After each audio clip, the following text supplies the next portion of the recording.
How's it going, everyone? My name is SwingPoynt, and I'd like to welcome you to the Draw My Life for Larry the Cat. I promised you guys a long time ago that if we hit 10,000 subscribers on the channel, that I would do a Draw My Life of Larry for you guys.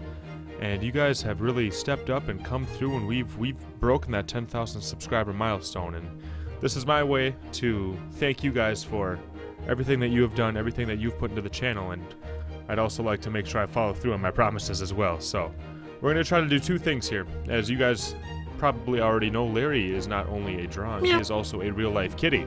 So we're going to try to separate it into the illustration of Larry the Cat, how he came to be, and then we'll also transition into how the real-life Larry came to be from the illustration. So I suppose if we're going to do a Draw My Life, it would make sense to start where Larry was born. So first off, Larry was born in 2009. He was born in a classroom at Bayport High School. And Bayport High School is located near Green Bay, Wisconsin, so kind of in that area right there. He started off as a doodle on the back of a chemistry worksheet. My friend Stephanie and I were pretty bored in that class, so we flipped over one of our worksheets and we started drawing all sorts of stuff. We drew Pac-Man, we drew some ghosts. I think there was a ladder on there, and I think maybe a zebra, I can't remember. But anyway, amongst all that chaos that was on the back of the sheet, Larry was sitting there in the center of it. I had drawn him on the back, and that was the first time that I can remember drawing Larry the Cat, so that is where he was born. So at the time, Larry was just a kitty. He wasn't named Larry, he was just a little cat on the back of a chemistry worksheet. A chemistry worksheet which looked way better by the time Steph and I were finished with it. And that sheet made its way from that chemistry room all the way to graphics class, where Steph and I also had class together there. We hung it up on a window in the graphics classroom, that worksheet, and it stayed there for, oh my gosh, probably close to 2 years. It was there all the way through my junior year, and it was there all the way through my senior year until it was eventually taken down. I came back to visit about a year later, and the sheet was no longer there. But anyway, he was posted up on that window, and every once in a while I would look at him and get bored and draw him on something else. I would draw him on all sorts of random stuff through the rest of high school, a bunch of other boring classes that I had. You could always tell when I was bored in a class because there'd be cats all over my notebook. But yeah, Larry didn't do too much while I was in high school. That's where he started out.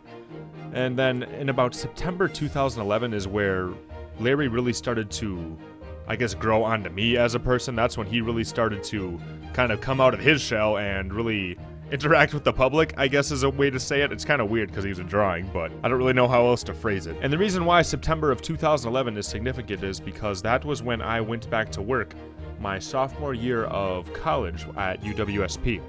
I was a desk receptionist there in a place called Burroughs Hall.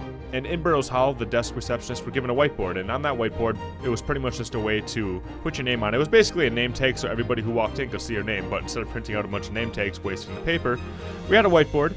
And with that whiteboard, I decided to not just put my name on it, I would draw a cat around my name. Through that whiteboard, that is how Larry really started to interact with people outside of my notebook. I was at the front desk of the hall, so people would be walking in and out of the building my entire shift, and people would walk by and say how cute he is, and they would draw cats for me, and they would decorate them, and I guess really the main reason why I drew him on the whiteboard was just to get people to smile, to get people in a better mood when they walked through the building, because that was my job as a desk receptionist, amongst other tasks, was just to give people a good feeling when they walked into the building, and I felt as though there's no better way to do it than to draw a cat. After people started to respond well to the kitty that I was drawing on the whiteboard, I started to draw him on just about everything else I could find. I draw him on notebooks, I draw him on whiteboards, I draw him on people.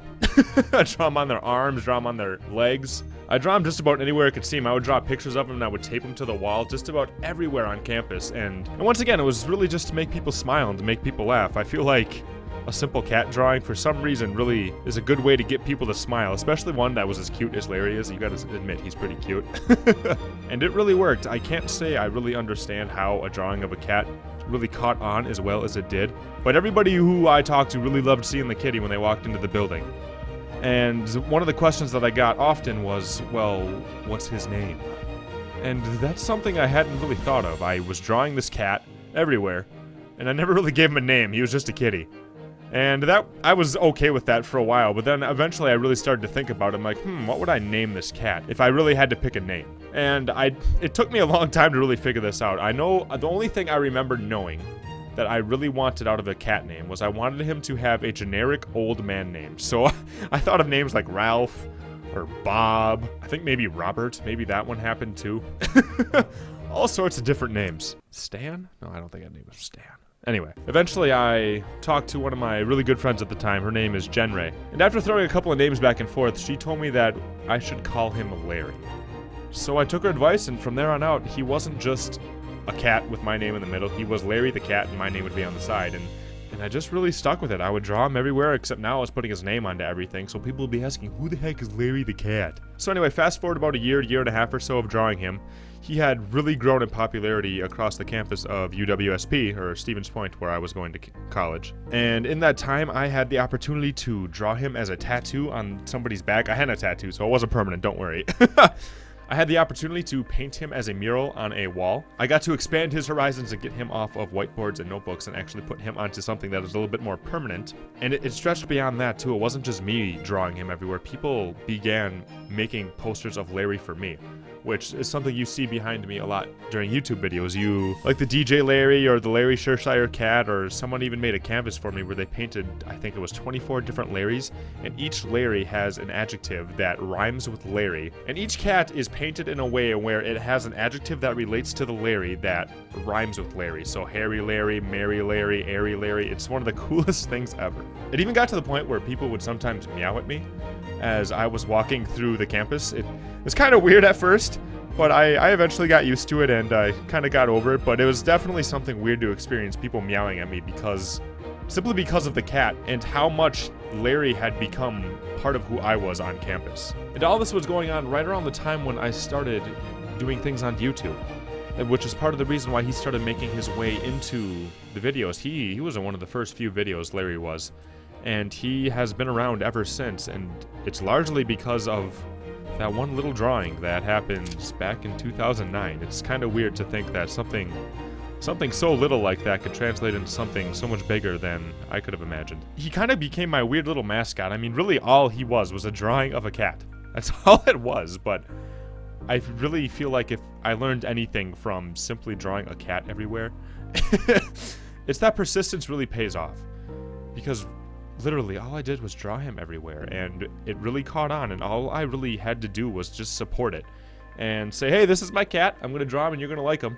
And people took it and they ran with it, and it was so interesting to experience something like that, and it's translated onto YouTube as well. It really makes me think of something I've said a few times before on the channel, and that's there's no such thing as small things. Larry has kind of become a mascot for this channel, and this channel has grown to over 11,000 subscribers at this time, and it's something that you guys have all completely supported. Who Larry the cat is, you've supported him through all of his trials, which we're going to get into a little bit here, but it's just kind of interesting to see how things can take off like that.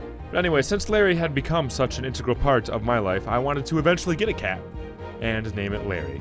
So on March 27th, there was a litter of kittens that was born. A couple of weeks after that date, the owner of the land in where the kittens were born found these kittens, and she didn't find a mom with them. It looked like the kittens were abandoned, so she took them in and started taking care of them, started nursing them, trying to get them back to health. Of those 5 kittens, there were 5 little girls, all adorable in their own way. But now you may be wondering, well, what about Larry? Larry's a boy. 2 days after the owner found those kittens, she found another kitten, all by himself, still sitting outside. He had been sitting outside for 2 days as a 2-month-old kitten. No mom, nobody to take care of him. I really don't know how he survived, but he's a tough little guy, and he made it through those 2 days on his own, and it must have been a completely horrifying experience. He must have been so scared. I feel as though as a result of that, he didn't really fit in with his sisters from there on out. When I first met him, he often seemed scared and a little bit lonely too. He definitely relied on his sisters, I'm guessing because he was the runt, but it also seemed like he did not really fit in with them. And I'm guessing it was because of the time that he spent alone, all by himself, that he was just so traumatized that he really had trouble getting out of that scared feeling that he was in. So fast forward a little bit, Casey and I go to the Humane Society around where we live. We were looking for a kitten, because as I said before, I was trying to find a kitten that I could call Larry and really make my own kitten. And when we were there, we found Larry. He was known as Prince Eric at the time, which is a total douche name, but don't worry, I had plans to make his name much better than Prince Eric. And to no surprise, he was definitely a little scared when he first met us. I mean, I can't really blame him. He went from being with his mom to being abandoned by his mom to having all of his brothers and sisters taken away for 2 days, and then being found 2 days later after being alone. to being brought to a humane society, to being thrown into a room with me and Casey just so we could hang out with him for a little bit to see if he was the kitten we really wanted. But after spending a little bit of time with him, he really started to warm up to us, and we fell in love with him, so we filled out the paperwork and we eventually brought him home. At home, he met our other cat, Chubbs, where he was hissed at and growled at, but I don't really know how to explain it. He didn't really seem horrified of Chubbs, but he just seemed kind of indifferent. He wasn't his best friend, but he didn't really care that he was getting growled at either. But anyway, on to June 6th, which is a pretty big day for him. Larry started to get sick. He was puking throughout the night, and I slept with him on the couch through that night because I really started to get nervous for him. He was puking every couple hours, and initially when it started happening, I was like, okay, cats puke, it's pretty normal, but he kept doing it. So I brought him to the vet straight away in the morning to see what was wrong. Maybe he just had, something stuck in his system and we could maybe get it out of him, or maybe he had a hairball or something. And the vet ran some tests on him to see, what was wrong, did some blood work, got a urine sample, things like that, and the vet came back with some pretty bad news. The vet told me that his kidneys were failing. He was about 2.5 months old, and his kidneys were about to shut down, and he was going to die soon. And he had about a 15% chance to live if we were to try and give him treatment, and that he likely wouldn't stay healthy if we did go through with the treatment. It was pretty tough news hearing that your brand new baby kitten was sick and that they're probably going to die. And I didn't know what to do at the time. I mean, his odds were pretty bad. The vet really made it sound like he had a genetic defect, so that if we were to treat him, he likely wasn't going to get better. And man, let me tell you, I cried a lot. That was a really rough day, and I was just kind of by myself trying to figure out what should I do with this kitten. I mean, I didn't want to sit there and make him suffer. That was what was going through my head at the time. I didn't want to make this poor little guy suffer his last few hours. And then at the same time, there was a part of me who said, I don't want to give up on him, He's just a baby kitten. He doesn't even know why he's sick. He doesn't know what's going on. All he knows is that he's in pain.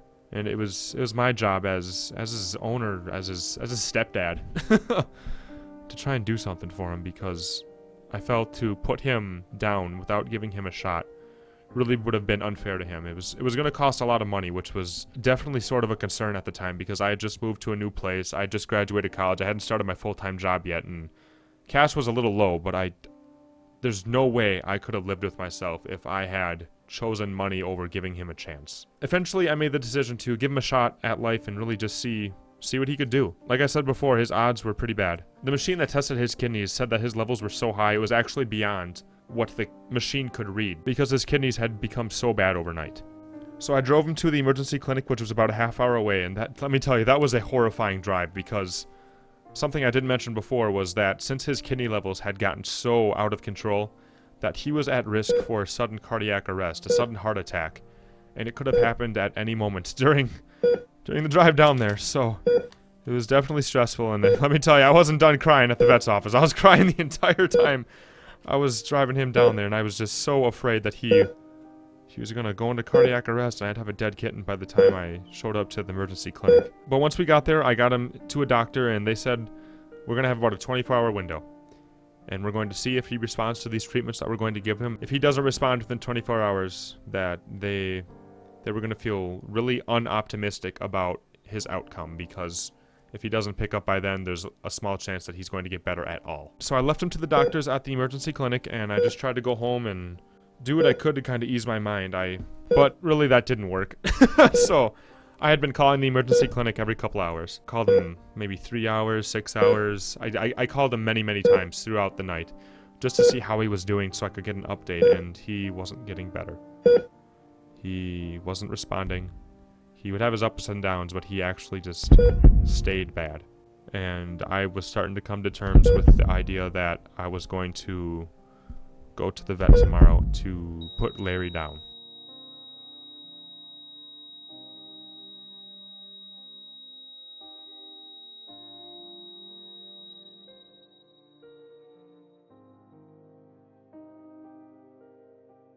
It wasn't until the last couple of hours of treatment where I called and I had different news. They started to tell me that he's actually getting a little bit better, that he's starting to respond. They weren't completely optimistic because he was still pretty bad, but he was definitely getting better. And by around the time the 24th hour came, he had made a tremendous comeback and he was doing much, much better. So that next day, Casey and I drove back to the emergency clinic to pick up Larry. The vet told us that we could take him home, but there was still a chance that he was going to get sick again because his kidney levels had not come down the way that the vet was hoping. But really all we could do at this point was take him home, try to make him comfortable, and just hope for the best.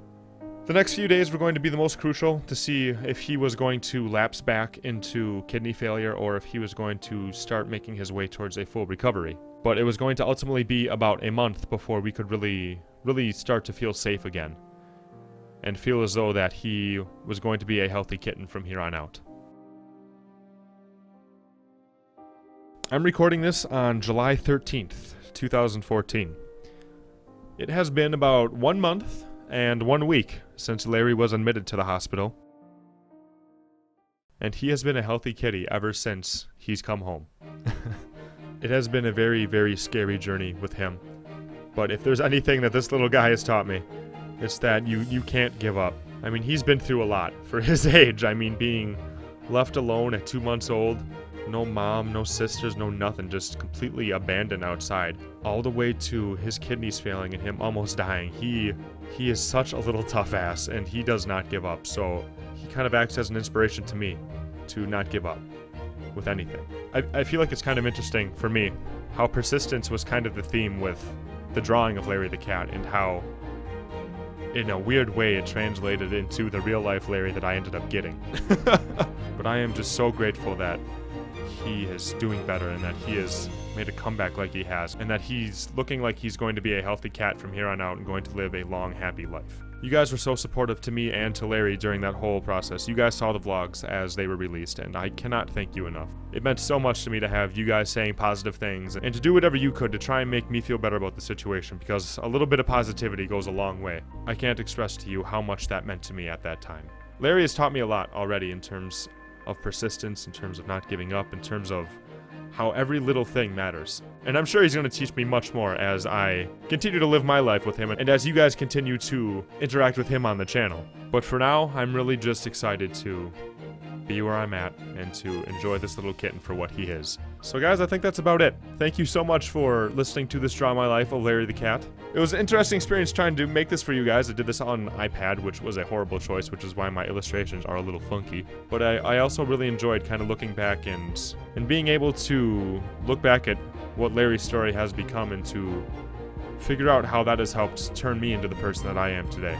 So thank you guys for holding me to this Draw My Life for Larry the Cat. I feel like this is something I'm going to be able to look back at, and it's really going to help push me through whatever tough times may come in the future. So that's all I got. Thank you for watching this Draw My Life with Larry the Cat. I hope you're having a wonderful day, and I will see you in the next Draw My Life. Meow. Goodbye!